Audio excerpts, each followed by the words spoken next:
guys, you're welcome back to my YouTube channel. If you're here for the first time, my name is Amele and you're welcome. Please do well to like this video, subscribe, turn on your notification button so when I put out great content you'll be the first to see it. For returning subscribers, thank you for doing this with me. Yeah, today's a very special day for me, 11th of November 2020. Now the whole story began in 2019, so I'm just going to give you guys a rundown of why today is a very special day for me. Now, on the 11th of November 2019, at this time, I was actually in the hospital, in the theater room, about to be slayed. And not just any kind of operation. It was a really serious one. It was major because there's this thing they call ventilator or something. So they had to place me on that machine. They had to take over my breathing. They had to paralyze everything about me, and the machine people took charge, the doctors took charge. Now I'm going to give you guys a rundown of how that day played out. So months before November, I already knew that I was going to have a surgery. Me, I'm this kind of coconut-headed person. I did not tell anybody. I did not mention it to anybody. It was months after I just told my mom that I'm actually not well, but they said that if this thing doesn't work, if my drugs don't work, I have to do an operation. But I didn't tell her how serious it is. I did not tell her that I was certain. So I basically did not tell anyone. Now, fast forward to November, when I had taken my drugs and nothing worked. So it was crystal clear that I was going to have that operation. So I was still doing this strong-headed person. I was going to school. I was doing a lot of stuff. So on the 6th of November, I had to do one assignment. So I had to do a defense. And then after that, I am supposed to go to the market to buy stuff for my sister because the weekend of that week was going to be a really busy one. So after my defense, after I defended my assignment in school, I had to meet one of my lecturers, and I told him that I'll be away for about 3 weeks. Surprisingly, he didn't ask me. He didn't ask me what was going. Knowing him, I knew that I want to say, Precious, where are you going? What's going on? You have to give him all the gist. I was ready for all that. But surprisingly, he just said, God is with you. I don't know what got into him. When I left his office that day, I actually shared it here because there's every possibility that I might not return to that MSc class. So I left school. I went to the hospital. I had to run some tests prior to the operation.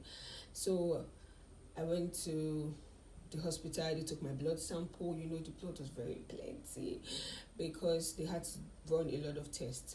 So after I left the hospital, I went to the market, bought some stuff, then came back home, and then the results came out on the 7th.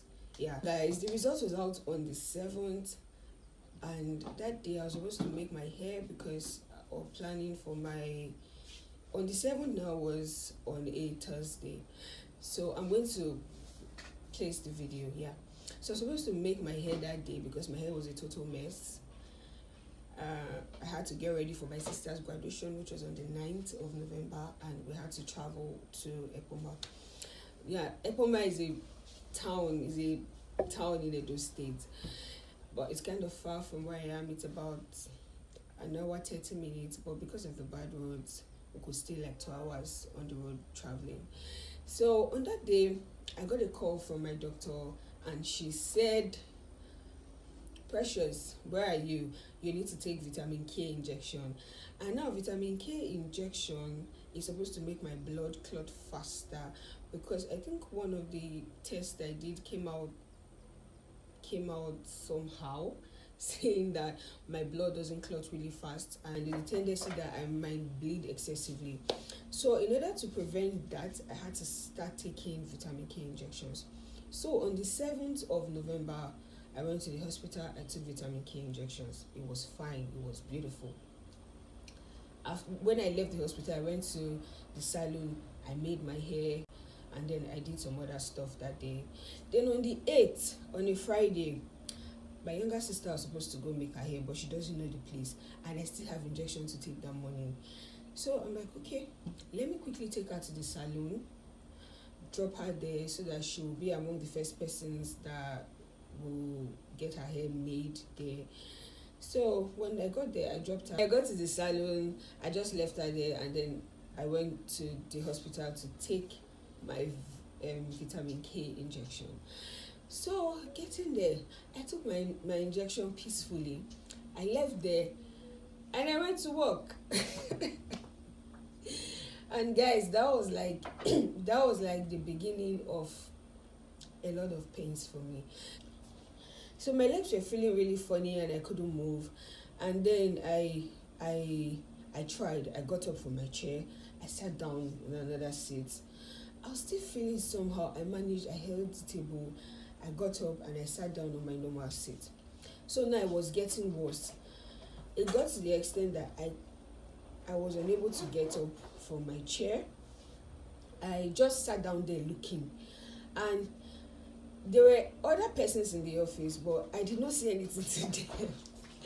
I just bent my head and I started crying. I cried and cried. Okay, so I was actually seated, and then I started feeling pains, but I was still working. And then it got to a point that it was unbearable, so I had to bend down my head and I cried. Now, there were lots of persons in that office, but I did not tell them anything.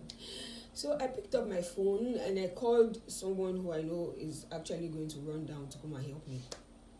When I called him, he came and he said, Precious, you are well now, get up, let's move. That was because he saw me attending to people. So he felt like I was actually okay. So he called me, Precious, get up, let's walk out. I didn't walk out. I didn't stand up. I was there because I can't get up. Then he came back. What's wrong? Stand up now. I said, I can't even move. I can't get up. I don't know what's happening to me. So there were a lot of back and forth. They now said that they were going to get a wheelchair to wheel me out of the place. Hey, me, wheelchair. That thing, they just made the whole situation worse because I cried when I heard that wheelchair. I'm like, how am I going to be on a wheelchair? What kind of life is that? I'm not sitting down on any stinking wheelchair. So they had to get some persons, my colleagues, and some other persons too. They came and they jacked me up and they carried me out and put me in the car. So that day I was already distressed. That was now on the 8th. It was on a Friday. I was already distressed and I had to go for my sister's graduation the next day. That's a must because I can't skip my sister's graduation. It's like a family tradition. It's customary that I attend my sister's graduation no matter what. So I was not even ready to allow anything, whatever form or shape it has come into, stop me from going for that graduation. So I had to use a nebulizer, doctor's prescription. I had to use a nebulizer that evening because I was already distressed. I was short of breath and it was really serious.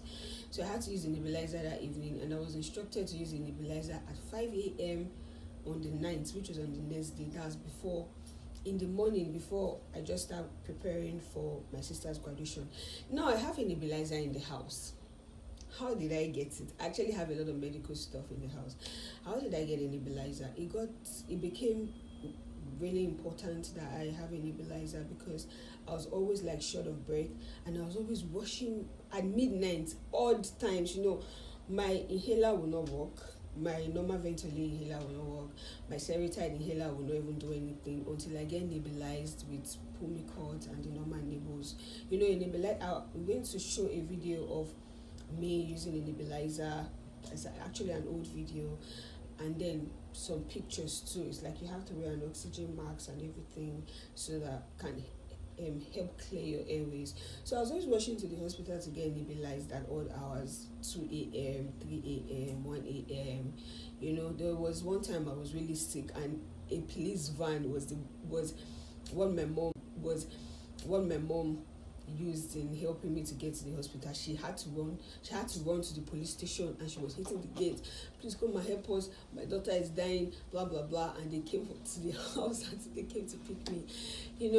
I was always never like this. It all started in 2017. That's a long story. It all started in 2017, but thank God I was okay that morning.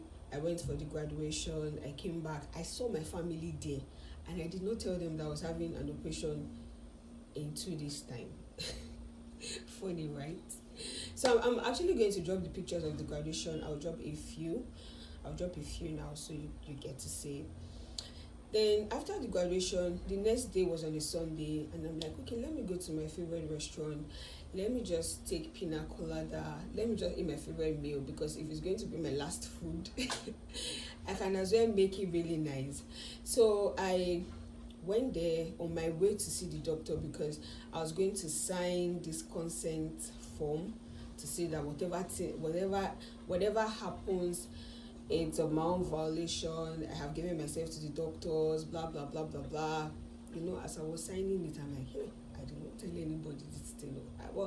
I was just very confident in the doctors and in God. I have this very strong belief that God is never going to leave me.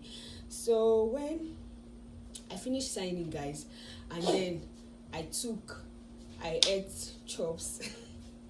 And I took pictures too that day, that Sunday. I'll drop the pictures too. And then the next day on Monday was going to be the surgery day. Yeah. So that brings us to this time. And then the operation. The pictures are up now. You see it. So, and then fast forward to after the operation. I had the operation and everything was smooth. It was beautiful. It was nice. I am actually grateful that I got in there and I came out. Although I don't know what happened during the surgery, but I got in and I came out. So today being 11th of November 2020, it's a different ball game. This is 1 year after my surgery, and I am really grateful. I am excited. Anything could have happened during the surgery, but it didn't happen. So 1 year after the surgery, it has actually not been rosy. Life, they say, is not a bed of roses. That's actually not. It's just all about positive vibes. There's this strong belief, and I'm a testimony, a living witness that you can be in a total different space from where you were the year before, even from where you were a day before or a month ago or whatever. Change is constant, and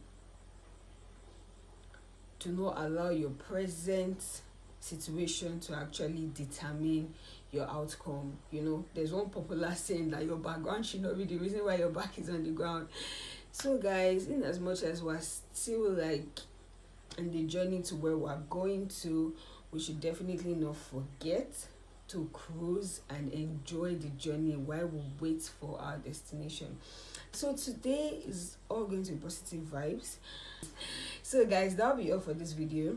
Do not forget to like this video. Please share this video. Please subscribe to this channel. Yeah, subscribe to this channel.